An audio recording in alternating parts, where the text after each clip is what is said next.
नमस्कार मंडळी. सस्नेह परिवारात आपले हार्दिक स्वागत. चला मंडळी, विद्या काकूंबरोबर आपली अमेरिकेची सफर पुढे नेऊया.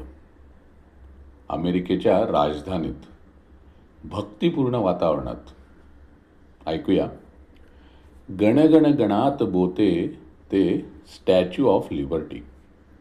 लेखन सौ विद्या कुलकर्णी, अभिवाचन सचिन दातार. मंडळी, अमेरिकेत सुद्धा आपल्या हिंदू देवदेवतांची मंदिरं आहेतच, उपासनाही होतात आणि त्यासुद्धा खरोखरच अगदी शिस्तबद्ध आणि भाविकतेने. गजानन भक्त मंडळ हे असंच एक मंडळ.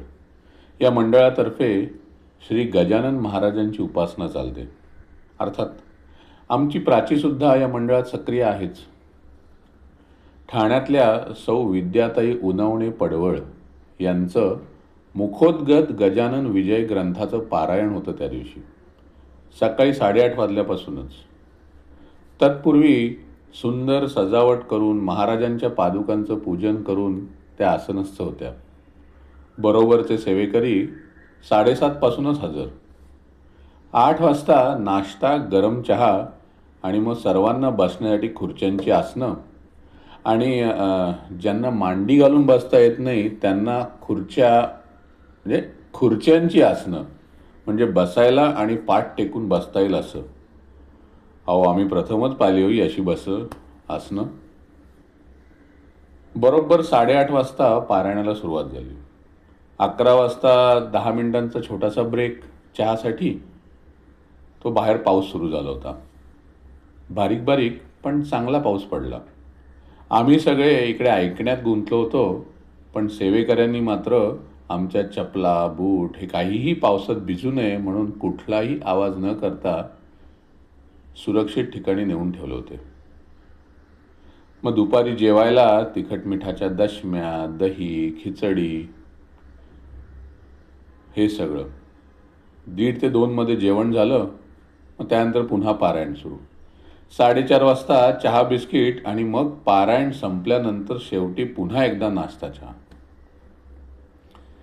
संध्याकाळी साधारण 7 वाजता आरती.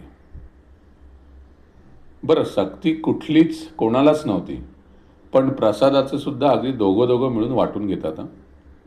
अहो, साधारण एक 100 ते 150 माणसं होती. एवढ्या सगळ्यांना पोळ्या, रस्सा भाजी, मसाले भात, कोथिंबीर, मुगाचा हलवा नैवेद्याच्या ताटात. शिवाय ते पिठलं भाकरी आहेच. याशिवाय मग लाडू, करंजा, पेढे, बर्फी, सुका मेवा. बापरे, एवढा सगळा पदार्थांचा मेळा. प्रसाद अमेरिकेत होता तर केवढा प्रसाद. बरं, फुलं ती सुद्धा ज्यांच्या घरी आहे त्यांनी आणली होती. गुलाबाची तर भरपूर फुलं होती. माझं तर मन एकदम बघूनच तृप्त झालं.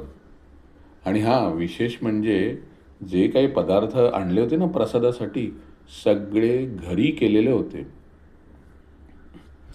बरं, प्रसाद घेताना कोणताही गडबड नाही, काही गोंधळ नाही, ढकलाढकली नाही, सांडलोण नाही.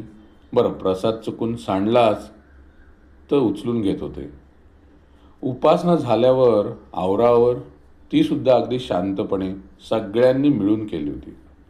अमेरिकेत ना हे नोकर, मालक सगळं आपणच असतो आणि इथे कोणालाही कुठल्याही कामाची लाजही वाटत नाही.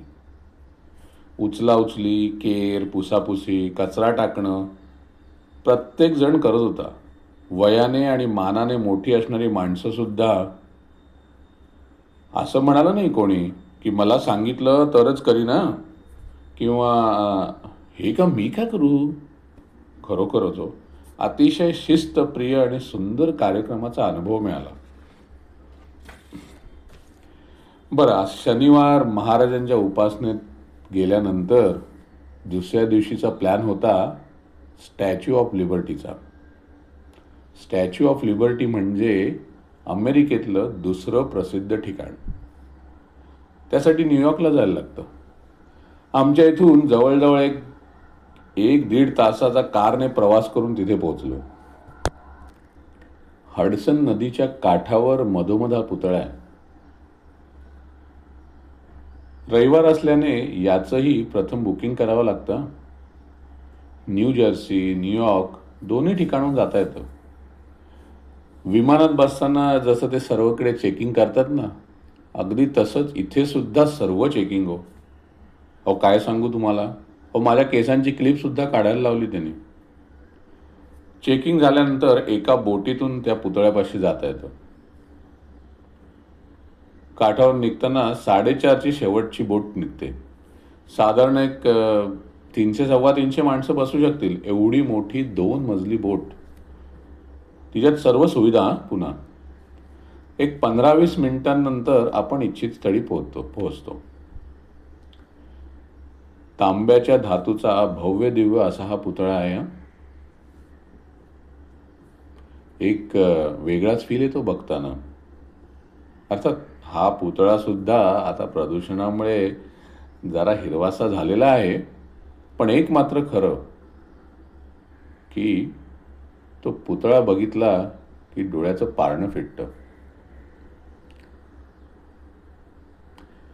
नायगरा आणि स्टॅच्यू ऑफ लिबर्टी हे पाहिलं ना की खरी अमेरिका पाहिल्याचा फील येतो.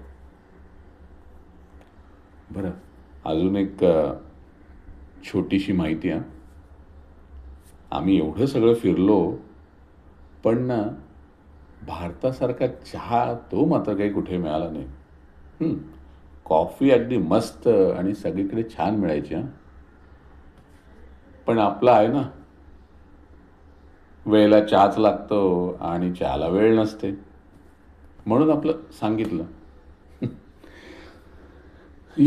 काय मंडळी, आवडला का विद्या काकूंचा उपासनेचा कार्यक्रम आणि त्यानंतर केलेली अमेरिकेच्या स्वातंत्र्य देवतेची सफर? अभिप्रायामध्ये नक्की लिहा. बरं, आजची सफर लाईक करा, शेअर करा आणि अशाच वेगवेगळ्या सफर अनुभवण्यासाठी आपलं सस्नेह चॅनल नक्की सबस्क्राईब करा. धन्यवाद.